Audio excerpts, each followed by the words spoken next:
And a good Saturday evening, everybody. I'm meteorologist Tim Pandages here with your Atlantic tropical update on the September 4th, 2021. We've got Hurricane Larry to talk about, as well as a new investigative area in the Western Caribbean, Southern Gulf of Mexico, Bay of Campeche area, Invest 91L. Now, Hurricane Larry has become our third major hurricane so far this season, following behind Grace and, of course, Ida that made landfall in the United States. Larry, thankfully, is well away from any land masses and doesn't look to be a direct threat anywhere as of right now. It will be a fish storm, as we call it, just a problem for maritime traffic lanes and, of course, fish out in the middle of the Atlantic. It will stay in the open waters, passing just east of Bermuda next week, keeping Bermuda on the clean side of the storm, the dirty side, the right side, or east of that center, which brings the higher storm surge and the strongest of the winds.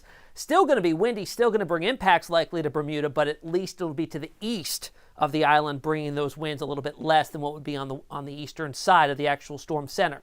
Invest 91L is percolating in the Western Caribbean, again, over the Yucatan now, and then that wave will enter the Southern Gulf, the Bay of Campeche, in the next 24 hours. 48-hour loop here on Larry because it is impressive, and it's nice to be able to observe this when it's not a direct threat to any land masses. It started off pretty robust off the coast of Africa when it emerged as a tropical wave, and it's been strengthening pretty much ever since. It plateaued for a bit about 2 days ago, but now it's just continuing to strengthen. 125-mile-an-hour winds. That puts it at a Category 3 major hurricane, as I mentioned, the third one so far this year. And you can see in the last couple of frames that it does have a very large, very warm eye that is cleared out in the last couple of frames here. It has undergone an eye wall replacement cycle that briefly leads to a smaller eye, and then a larger eye wall builds in to replace it, and that usually leads to even more strengthening here out in the middle of the open Atlantic. Now, the storm overall, quite large, around 600 miles in diameter, and close-up look of the eye itself, running around 43 miles. Again, this is satellite imagery here. If we were able to get radar, which we can't because it's over the middle of the Atlantic, we'd probably see this as a little bit smaller, but typically the eye is between 20 and 40 miles across in a typical hurricane. So not out of the ordinary here, but certainly a very strong system. It's going to get stronger, and it's starting to take on the shape of an annular hurricane. That's where we see a very thick line of convection wrapped around the entire center, and it begins to take on that buzzsaw or that tire shape rolling through the Atlantic. So we'll see how that plays out in the short term here. Forecast track from the Hurricane Center as of 4 o'clock.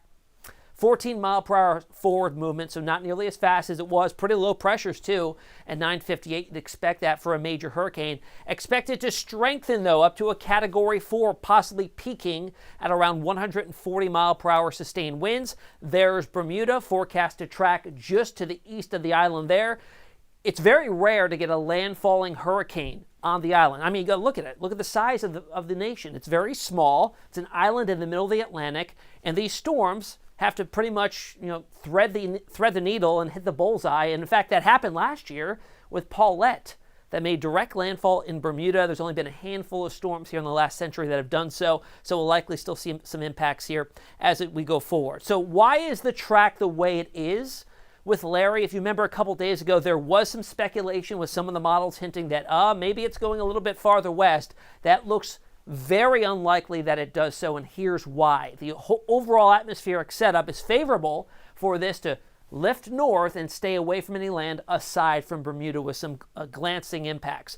Big ridge of high pressure, the Azores high. This is typically in place here this time of the year, and if this was stronger and built a little bit farther to the west, we'd see this track moving a little bit farther to the west as well. Big ridge of high pressure over the southeastern United States as well, and in between that we have a weakness, a trough, and that's going to pick up Larry here as we go through the next couple of days. You'll see it progressing on the forecast track as we get to Wednesday of next week.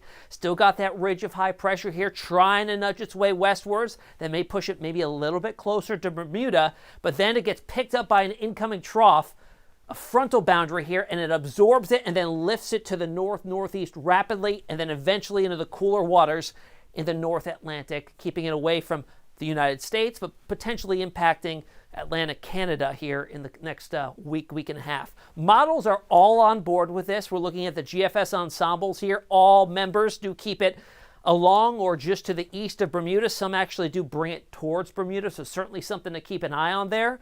as it becomes even stronger in the coming days, but steering clear of the United States. However, a fringe impact from the storm is going to be the waves propagating out from it. 40, 50-foot waves out in the middle of the Atlantic here, and those are going to build their way towards the East Coast.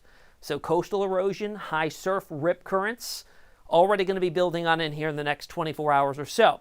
Now, Larry's not the only show in town. In fact, it's actually kind of quiet in the Atlantic aside from Larry. We've got a few tropical waves that may emerge off the coast, but no investigative areas there right now.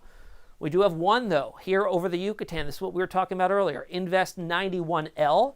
Right now, there's not much to it. As it enters the southern Bay of Campeche, there's a possibility that it develops. Water temperatures are still very, very warm, and that could aid in development here as it lifts north. 30% chance within the next 5 days.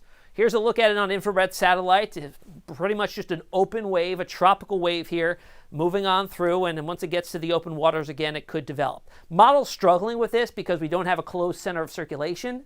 Nothing for the models to lock onto and say, you know, here's where we think it'll go. So they're really just all over the place. But some do build this slowly to the north, and if it does so, the western Gulf has not seen any real impacts from any tropical systems. Nothing to drain the heat energy out there. So it's been building on up. Water temperatures are extremely warm.